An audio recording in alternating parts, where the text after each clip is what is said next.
Hello, কি রে দাদা, তুই কি রে? বাড়ির সম্পত্তি ভাগ হচ্ছে আর তুই আমাকে না জানিয়ে এইসব করতে পারলি? আচ্ছা, তুই এটা কি করলি? আমাকে কি তুই ওই বাড়ির মেয়ে বলে মনে করিস না?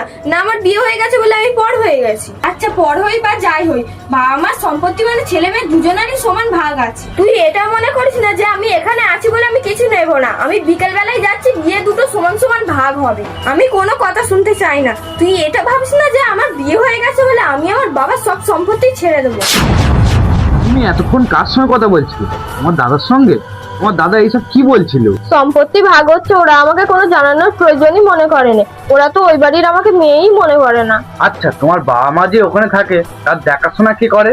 কেন, দাদাই করে, আবার কে করবে? আর কোনো কিছু অসুখ বিসুখ করলে তার টাকা পয়সা সবকিছু দাদাই ম্যানেজ করে। ওরই তো কর্তব্য সবকিছু দেখাশোনা করা। তাহলে তুমি তো কোনো টাকা পয়সা দিয়েও তাদের হেল্প করো না।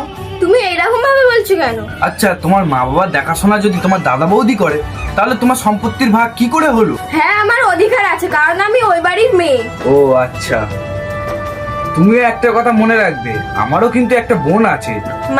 মানেটা এটাই হলো যে তুমি যদি তোমার বাবা মার সম্পত্তির ভাগ পাও, তাহলে আমার বোনও কিন্তু এই বাড়ির সম্পত্তির ভাগ পাবে।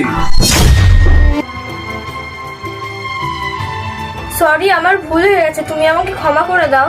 আমার কাছে ক্ষমা চাইতে হবে না, তুমি যেই মানুষটার কাছে ভুল করেছো তার কাছেই ক্ষমা চাও। হ্যালো দাদা, আমার না খুব বড় একটা ভুল হয়ে গেছে। বাবা মার দেখাশোনা তো তুই করিস, আর বাবা মার সম্পত্তির উপরে শুধু তোরই অধিকার আছে, আমার না।